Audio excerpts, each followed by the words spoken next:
Hello everyone, good morning guys. So आज की इस वीडियो में हम डिस्कस करेंगे न्याय दर्शन यानी कि न्याय फिलॉसफी। न्याय जो फिलॉसफी है ये एक भारतीय दर्शन है। इसके अगर हम प्रणेता के फाउंडर की बात करें तो ऋषि गौतम इसके प्रणेता थे। इस दर्शन को अक्षपाद दर्शन भी कहा जाता है। न्याय दर्शन के दो बहुत ही इंपॉर्टेंट तत्व हैं या एलिमेंट्स कह सकते हैं कि जिस पर ये बेस है। तो इसको जो बेस है इसका वो है तर्क और प्रमाण। प्रमाण का मतलब एविडेंस भी कह सकते हैं और प्रमाण भी इसको बोलते हैं। और लॉजिक, लॉजिक प्रमाण।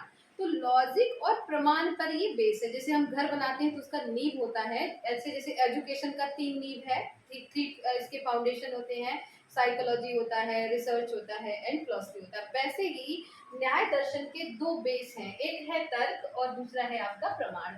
तो इसलिए जो भारतीय पूरा पूरा लॉजिक है, जैसे इंडियन लॉजिक जिसको बोलते हैं, जैसे वेस्टर्न लॉजिक हो गया, इंडियन लॉजिक हो गया, ठीक है, साइंटिफिक लॉजिक हो गया, ऐसे ही इंडियन एक लॉजिक है। तो इंडियन लॉजिक यानी कि भारतीय जो तर्क शास्त्र है उसका बेस कहाँ से आया? भारतीय तर्क शास्त्र पूरा का पूरा किस पे आधारित है? न्याय दर्शन पे आधारित। तो न्याय दर्शन उस दर्शन को कहते हैं जिसमें बात की गई है तर्क की, जिसमें बात की गई है प्रमाण की। इसकी जो बेसिक बुक है उसको लिखने वाले थे ऋषि गौतम, मुनि गौतम, और इसका बुक का जो नाम था न्याय सूत्र। इसके अलावा इसमें बहुत सारी टीका लिखी गई हैं जो बादशाह वगैरह ने लिखी हुई हैं। तो और आगे चलकर ये नव्य तर्क शास्त्र में भी चेंज हुआ है, लेकिन हमारा जो बेसिक काम है वो है कि न्याय दर्शन को पढ़ना और समझना। तो ये तो बात होगी इसकी बहुत ही बेसिक, जो छोटे छोटे एग्जाम्स में पूछ ली जाती है। अब हम बात करते हैं इसकी तर्क मीमांसा, ज्ञान मीमांसा और एपिस्टोमोलॉजी, मेटाफिजिक्स, इन सब चीज़ों पे बात करेंगे कि इसके आधार पर जो तर्क है, इस तर्क के आधार पर इसमें 16 पदार्थों की चर्चा की गई है। न्याय दर्शन के अंतर्गत 16 पदार्थ बताए गए हैं, तो उनके ऊपर यहाँ पे डिस्कशन किया गया है। तो अब हम बात करते हैं कि न्याय दर्शन का मेटाफिजिक्स क्या है, क्योंकि बहुत ज्यादा फोकस किया गया है मेटाफिजिक्स पे और एपिस्टोमोलॉजी में, न्याय फिलॉसफी में। न्याय दर्शन की खासियत है कि न्याय दर्शन को जानने से पहले हम भारतीय दर्शन में देखते हैं कि भारतीय दर्शन का जो अंतिम उद्देश्य है वो क्या है? मोक्ष की प्राप्ति करना। यानी कि जितने भी भारतीय दर्शन है उस भारतीय दर्शन में हर हालत में, चाहे वो कैवल्य हो, चाहे वो निर्वाण हो, चाहे वो मोक्ष है, यानी कि अंतिम उद्देश्य जो जीवन का है वो कैसे भी बस मोक्ष मिल जाए। अब मोक्ष कैसे मिल सकता है? तो न्याय दर्शन में ये बताया गया है कि मोक्ष पाने के लिए व्यक्ति को तत्व ज्ञान, तत्व ज्ञान का मतलब क्या है कि उसको मेटाफिजिक्स का नॉलेज होना चाहिए। तो मेटाफिजिक्स यानी कि तत्व मीमांसा, या मेटाफिजिक्स कह लीजिए, तत्व ज्ञान कह लीजिए, या फिर आप इसे मेटाफिजिक्स कह लीजिए। जैसे कि अगर हम ये देखें कि मान लीजिए ये जो बुक है वो कैसे बनी है, तो हम कहेंगे कि ये कागज से बनी है। तो कागज इसका क्या हो गया? मेटाफिजिक्स हो गया। यानी कि इसका तत्व क्या है? कागज। कागज कहाँ से आता है? लकड़ी से। तो वुड जो है वो इसका बेसिक एलिमेंट हो गया। तो ऐसे ही न्याय दर्शन ये पूछ रहा है आपसे कि ये बताइए कि इसका तत्व क्या है, इसका तत्व मीमांसा क्या है। तो इसका जो तत्व मीमांसा है कि तत्व मीमांसा का ज्ञान कैसे होगा? तो तत्व मीमांसा का जो ज्ञान होगा वो वस्तुओं की वास्तविक स्थिति, यानी कि जो इनकी रियल जो नॉलेज है, यानी कि वास्तविक ट्रू नॉलेज है, जब हमको पता चल जाएगी तो हमको इसका ज्ञान हो जाएगा। तो अब ट्रू नॉलेज कैसे होगी? जैसे ये तो बहुत सिंपल है कि हम लोग जनरली जानते हैं कि कागज जो है वो लकड़ी से बनता है, लकड़ी पेड़ से आती है, तो हम ये बात जानते हैं। लेकिन बाकी जो दुनिया है, भगवान है, ये आत्मा है, शरीर है, इसके पीछे कौन सा तत्व है, कौन सा मटेरियल है, तो उसको जानने के लिए न्याय दर्शन बताता है कि इस तरह के जो पदार्थ हैं वो 16 पदार्थ हैं। यानी कि टोटल जो पदार्थों की संख्या है वो कितनी है? 16 एलिमेंट्स हैं। उन 16 एलिमेंट्स हैं, उन्हीं सबसे सारी चीजें बनी हुई हैं। तो मैं अभी एक लिस्ट बना देती हूँ, उस लिस्ट को चाहे तो आप नोट कर लीजिएगा कि कौन कौन से एलिमेंट्स हैं जिन पदार्थों की व्याख्या न्याय दर्शन के अंतर्गत की गई है। तो यहाँ पे जो 16 पदार्थ है वो है प्रमाण, प्रमाण एविडेंस, प्रमेय, संशय, संशय मतलब डाउट, प्रायोजन, प्रायोजन आपका क्या प्रायोजन है, पर्पस, दृष्टांत, सिद्धांत, सिद्धांत मीन थ्योरी, अवयव यानी कि एलिमेंट, तर्क यानी कि लॉजिक, निर्णय यानी कि डिसीजन, बार, जल्प, जल्प का मतलब होता है जीतने की इच्छा, यानी कि डिजायर ऑफ विनिंग, एंड वितंडा यानी कि सिर्फ जीतना ही, मतलब जीतना ही चाहते हैं किसी से, हेतुभाव, छल, जाति और निग्रह। इस तरह से यहाँ पर मैं फिर से रिपीट करती हूँ, निग्रह, जाति, छल, हेतुभाव, वितंडा, जल्प, वाद, निर्णय, अवयव, तर्क, सिद्धांत, दृष्टांत, प्रायोजन, संशय, प्रमेय एंड प्रमाण। तो इस तरह से यहाँ पर गाइस जो 16 प्रकार के पदार्थों की, तत्वों की जो व्याख्या है वो न्याय दर्शन के अंतर्गत की गई है।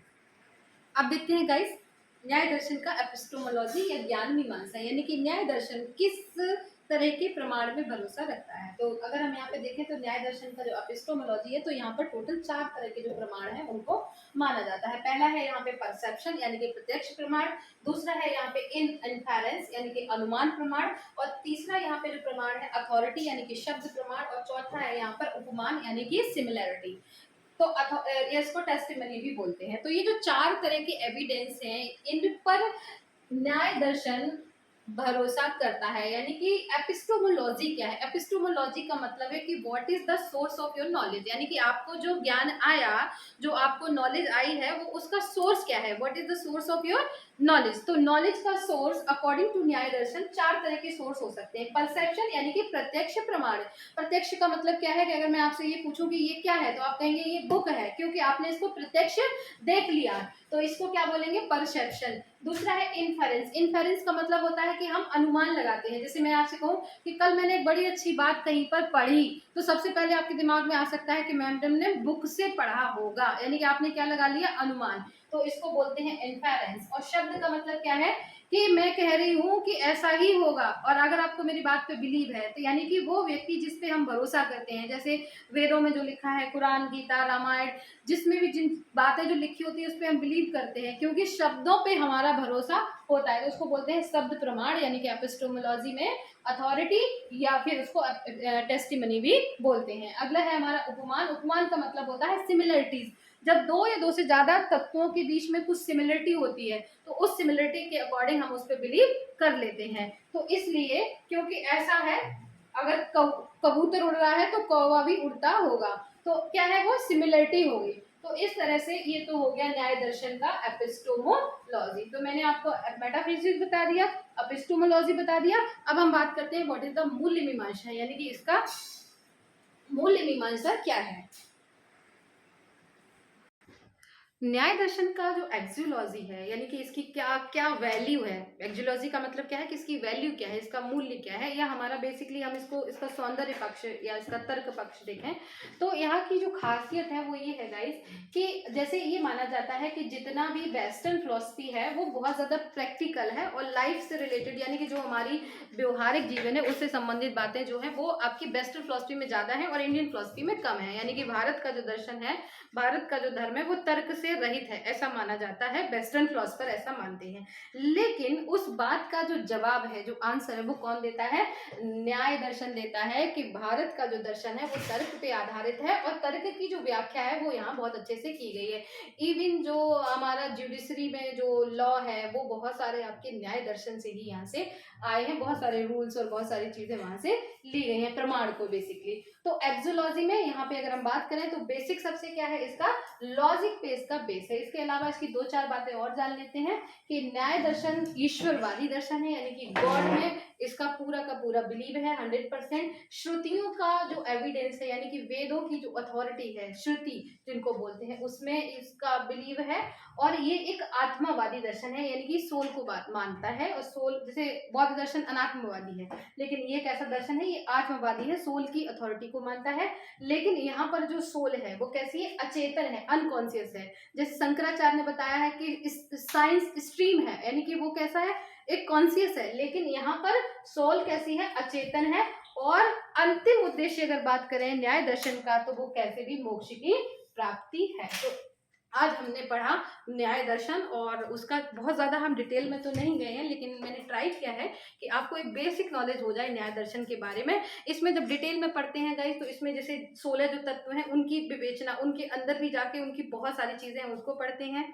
इसमें जितने भी प्रमाण हैं उन प्रमाणों को बहुत डिटेल में जाके पढ़ते हैं कि यहाँ पर अनुमान के कितने भेद हैं, उन भेदों के भी कितने भेद हैं, ऐसे ही आपके प्रत्यक्ष के कितने भेद हैं। तो ये जो सारी चीज़ें हैं वो बहुत डिटेल में जब स्टडी करते हैं तब पढ़ते हैं। लेकिन आज की क्लास में मैंने ट्राई किया है कि आपको एक बेसिक एक जो आपका परसेप्शन क्रिएट हो सके कि न्याय फिलॉसफी क्या है। अगर आपको वीडियो अच्छा लगा है तो लाइक शेयर करें। अगर आपको इसमें कोई भी और इन्फॉर्मेशन चाहिए है तो आप जस्ट इसमें कमेंट करके मुझे बता दीजिएगा, मैं वहीं पे आपको आंसर देने का प्रयास करूंगी और जब भी नेक्स्ट वीडियो बनाऊंगी तो इसको डिटेल में डिस्कस कर लेंगे।